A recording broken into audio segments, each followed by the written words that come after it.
ನಾಳೆ ದಿವಸ ಈ SI ತೀರ್ಕೊಂಡಿದ್ರಲ್ಲ ಅವರ ಇದಕ್ಕೆ ದೊಡ್ಡ ಸಮಾವೇಶ ಬಿಜೆಪಿಯಿಂದ ನಡೀತಾ ಇದೆ. ಅಲ್ಲಿ ಯಾವ ಚೆನ್ನಾರೆಡ್ಡಿ ಅವರು MLA ಮತ್ತು ಅವರ ಮಗ ಇಬ್ಬರು ಸೇರ್ಕೊಂಡು ಇಷ್ಟೆಲ್ಲ ಆದರೂ ಕೂಡ ಜಾತಿ ನಿಂದನೆ ಮಾಡಿದ್ದು ಕೂಡ FIR ಆಗಿದೆ. ಹಣ ಪಡೆದು ಇವರೇಜ್ ಮಾಡಿದ್ರು ಅನ್ನೋದು ಕೂಡ FIR ಆಗಿದೆ. ಆದರೆ ತಪ್ಪಿಸ್ಕೊಂಡಿದ್ದಾರೆ ಅಂತ ಹೇಳ್ತಾರೆ. ಮುಖ್ಯಮಂತ್ರಿಗಳ ಜೊತೆಯಲ್ಲಿ ಕೂತ್ಕೊಂಡವರು ಪ್ರೆಸ್ ಕಾನ್ಫರೆನ್ಸ್ ಅಲ್ಲಿ ಸಂತಾಪ ಸೂಚನೆ ಮಾಡ್ತಿದ್ದಾರೆ. ಅವ್ರನ್ನ ಅರೆಸ್ಟ್ ಮಾಡಲಿಕ್ಕೆ ಪೊಲೀಸ್ ಇಲಾಖೆಗೆ ಇದುವರೆಗೂ ಆಗ್ತಾ ಇಲ್ಲ. ಎಲ್ಲೋಗಿದ್ದಾರೆ ಮತ್ತೆ ಅವರು ಯಾರ ಶಿಷ್ಯರು? ಕೇಂದ್ರ ನಾಯಕರಾಗಿರ್ತಕ್ಕಂಥ AICC ಅಧ್ಯಕ್ಷರಾಗಿರ್ತಕ್ಕಂಥ ಮಲ್ಲಿಕಾರ್ಜುನ್ ಖರ್ಗೆ ಅವರ ಶಿಷ್ಯರು ಅವರು. ಅದೇ ಕಾರಣಕ್ಕೆ ಅವ್ರನ್ನ ಅರೆಸ್ಟ್ ಮಾಡಲಿಕ್ಕೆ ಇವರು ಯಾರಿಗೂ ಆಗ್ತಾ ಇಲ್ಲ.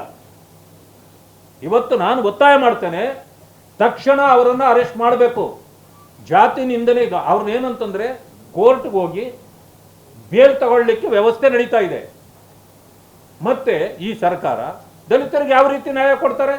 ಅವರನ್ನು ಜೊತೆಯಲ್ಲಿ ಇಟ್ಕೊಂಡು ನೀವು ಪ್ರೆಸ್ ಕಾನ್ಫರೆನ್ಸ್ ಮಾಡಿ ಮುಖ್ಯಮಂತ್ರಿಗಳು ಹೇಳ್ತಾರೆ ನೀವೇನು ಹೆದರ್ಬೇಕಾಗಿಲ್ಲ, ಸರ್ಕಾರ ನಿಮ್ಮ ಜೊತೆಯಲ್ಲಿ ಇದೆ ಅಂತ. ಅಂದಮೇಲೆ ದಲಿತರ ಜೊತೆಯಲ್ಲಿ ಯಾರಿದ್ದಾರೆ? ಹೇಗೆ ನೀವು ಪರಶುರಾಮ ಇದಕ್ಕೆ ಹತ್ಯೆಗೆ ಇದು ಕೊಡ್ತೀರಿ? ಈಗ ನ್ಯಾಯ ಕೊಡಿಸ್ತೀರಿ?